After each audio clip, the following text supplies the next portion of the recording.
reka noneho twigane insanganyamatsiko itubwira ngo gukinga irembo rigari ry'ibishuko bya Satani.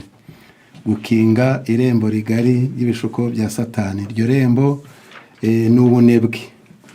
Ibyanditswe byera bitubwira mu gitabo cy'amaganya ya Yeremiya igice cya 3 murongo wa 27 hatubwira iri jambo rikurikira.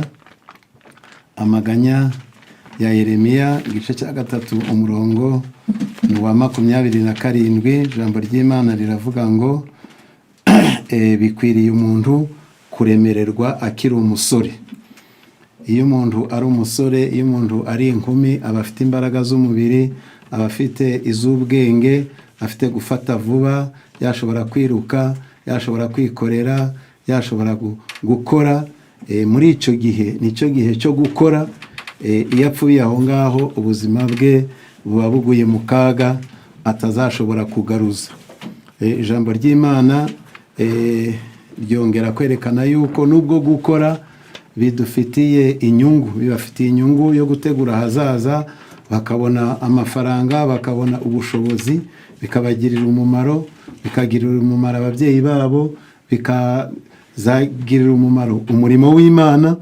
Iyo ari abakristo bawukunda, rero birakwiriye ko bakoresha amaboko yabo n'intekerezo zabo, byabazanira izo nyungu. Ariko ku rundi ruhande bikuza n'ubwenge, bikuza imihore yabo, ariko cyane cyane bikaba urukingo, bikaba urugi rwo gukinga irembo Satani anyuriramo.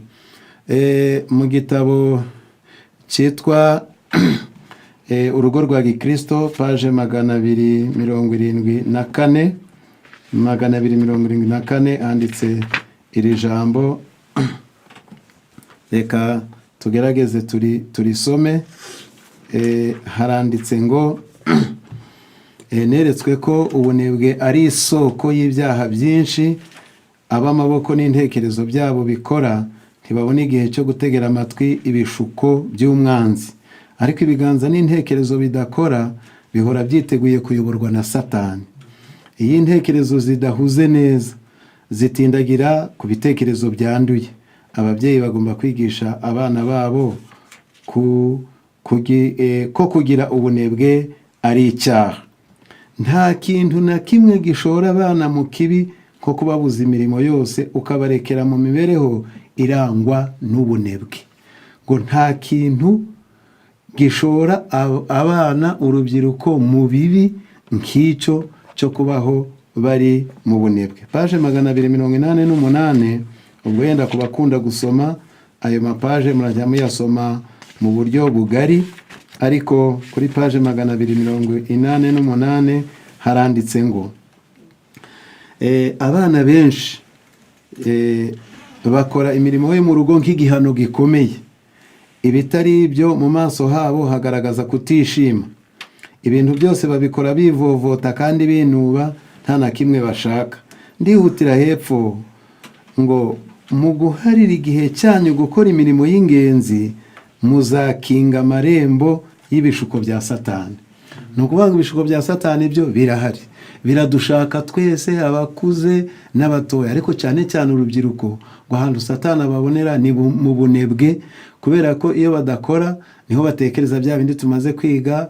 Babona umwanya wo kujya mu rumogi, mu itabi, mu nzoga, mu busambanyi, mu rusimbi, bitewe n'uko nta bindi bafite byo gukora. Mbese Imana guha umuntu gukora. Namwe mwibaze impamvu Adamu na Eva batarasonza, nta guca inshuro, bafite ibyo kurya, batabuza aho barara, batabuza amatungo. Imana yabahaye gukora, ndetse no mu ijuru tuzakora mu isi nshya. Ubwo rero hano ngo ijambo riratubwiye ngo nibagira igihe cyo gukora imirimo y'ingenzi, muzakinga amarembo y'ibishuko bya Satani. Mwibuke ko Yesu atizirikanye ubwe ko mugomba gukora nkawe. Aho yenda tutahatinze cyane, ngo urubyiruko n'abasore cyane cyane ngo nimwumve igitekerezo baba bafite, aho Satani abategera, impamvu uru rugi rugomba kumenyekana kandi rugakingwa. ntabwo ari Imana izaza kurukinga, ahubwo ni wowe unteze amatwi, uri umukobwa, uri umusore, ufite amaguru, ufite amaboko, ufite ibitekerezo, warize cyangwa utarize, reka gusuzugura imirimo ari yoroheje yo mu rugo yo gufasha ababyeyi. Tugiye kuyivugaho gato, yaba iyo kwikorera amabuye, yaba iy'amatafari, yaba iyo guhinga, yaba imirimo irahari, uretse ko hari agasuzuguro gakomeye ko kwibona ati njye sinayikora, iwacu baramutse, njye sinayikora, narize.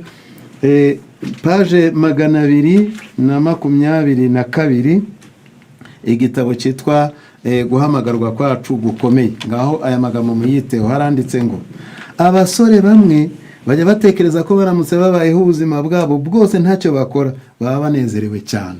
Akavuga ati ngize abakozi ati babiri, ati umwe wo gukora ibi, undi wo gukora ibi, n'uwo kunterera ipasi, n'uwo kugenza ute, ngo akagira ubuzima bwabo ngo batagira icyo bakora bakumva banezerewe. Ibyo bibamo umwuka wo kwanga umurimo w'ingirakamaro. Bakunda kwigana bagenzi babo, bamarira imibereho yabo mu binezeza no mu mikino. Inyifato n'ibitekerezo nk'ibyo bitera uburakari n'umubabaro wo mu mutima. Kudakora byatumye abasore benshi bajya mu irimbukiro. Umurimo uyobowe neza ni ingenzi wo gutuma buri musore wese agera ku ntsinzi. Imana iba yarageneye abantu umuvumo ukomeye cyane iyo ibaciraho iteka ryo kubaho badakora. Ni ukuvuga ngo iyo Imana ibareka bene muntu nkatwe bakabaho ntacyo bakora, ari ukwicara ukarya, wamara kurya ukaryama, wabyuka ntugire ikintu ukora, ngo wari kuba ari umuvumo ukomeye. Imana aho ibona gukora ari umugisha. Bitwegeranya n'ibyaremwe, bitwegeranya n'Imana, bikomeza amagufa yacu, bituma ibya byongorero bya Satani tutabibonera umwanya. Kudakora ngaho mwumve birimbura umutima n'umubiri. Iteka birimbura umutima, kudakora birimbura umutima n'umubiri. Umutima ubushobozi bwo gukora icyiza n'imbaraga y'impagarike biracogora, ubwenge burahazaharira, umutima ukaba nk'irembo rigari ryugururiwe ibishuko kandi ryiteguye kwakira ibibi by'ubwoko bwose bihujemo. Iyo umuntu adakora ngo ayo marembo abakinguye, ibibi byose birinjira, bya bindi byasomwe n'ibindi bitarasomwa bibona inzira bikinjira. Imana rero kugira ngo ayo marembo akingwe yaduhaye gukora mu minsi 6, tugakora imirimo ituzanira inyungu, tugakora imirimo yacu y'imuhira, tugakora kugira ngo bize kutubera umugisha. Gukora ni umugisha ku rubyiruko, ndacyari kuri iyo paje. N'abasaza ndetse narasomye ngo n'abarwayi bari kwijajara batari kongererwa umwuka, ngo bajye bakora akagendo, bagira uturimo dutoya bakora ngo dutuma amaraso yabatembera. Haranditse ngo gukora no mugisha ku rubyiruko. Umusore akwiriye kwirinda imibereho y'ubunebwe nk'uwirinda ikibi. Umurimo ko waba woroheje kose, iyo wubashwe, iyo inshingano yoroheje koranywe gukiranuka, ntabwo yigera ibura ingororano. Gukora ni byiza ku buzima. Iki cyigisho muzagikurikirane mu gisome, bana b'Imana kandi bakundwa. Uburyo bwo gukinga irembo rigari y'ibishuko bya Satani ni ugukora, kandi tugakora imirimo neza, tukagira igihe cyo kuruhuka, ibitotsi bikabona aho byinjirira. Noneho bya bintu by'ubusabusa by'ibirangaza bikaburirwa umwanya, ngo Satani nawe ajya ashaka aho yakwinjirira ngo yarangiza akahabura.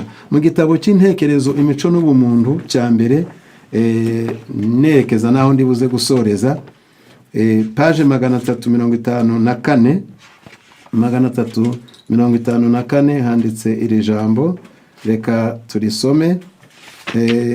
Haranditse ngo yego, paje 353 bariko abayeho duhera. Ubuzima butagira intego ni ugupfa uhagaze. Umuntu ufite imibereho itagira intego aba asa n'uwapfuye ahagaze. Intekerezo zikwiriye kwizirika ku ngingo zirebana n'inyungu z'iteka ryose. Ibyo bizatera imbaraga impagarike. 2, ubuzima butagira umugambi busa n'ubwaboze.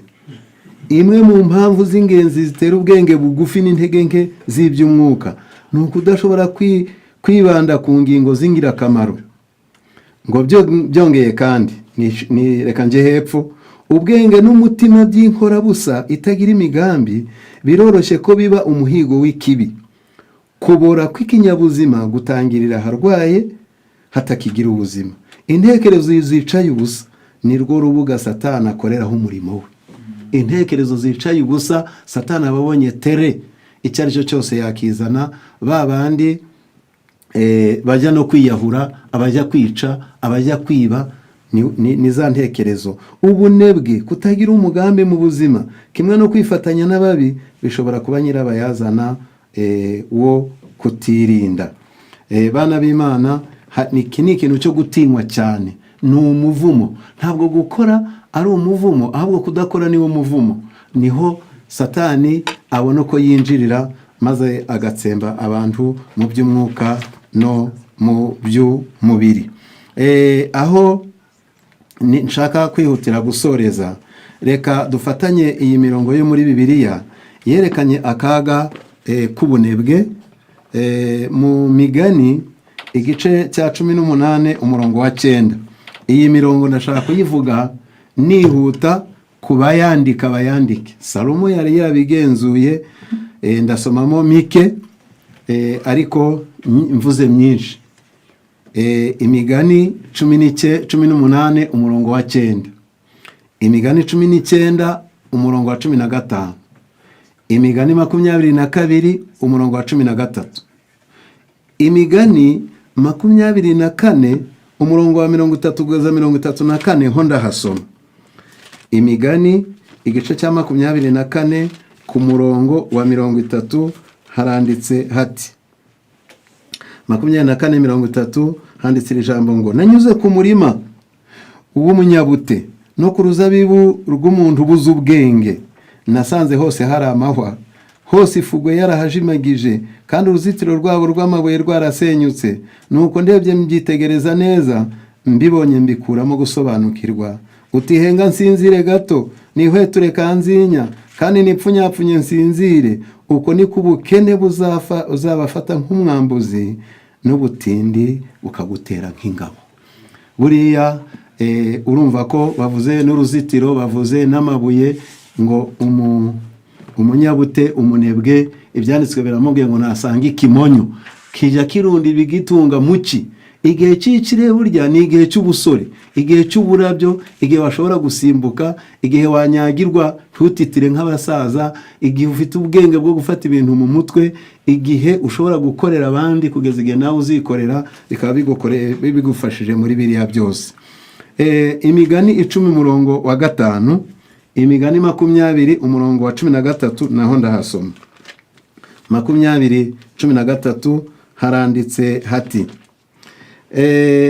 ntukunde kuryamira kugira ngo utazakena, kanguka ube maso kandi uzahaga ibyo kurya.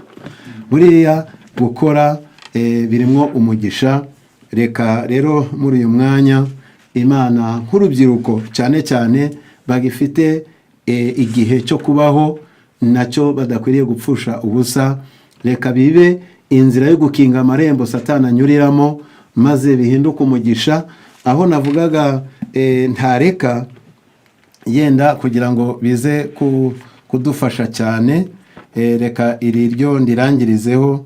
Ni page 200 handi twasomaga 288, urugo rwa Gikristo. Hari ijambo nifuza gusorezaho cyane cyane kugufasha ababyeyi banyu bababyaye. Hari ijambo dusoma, haranditse ngo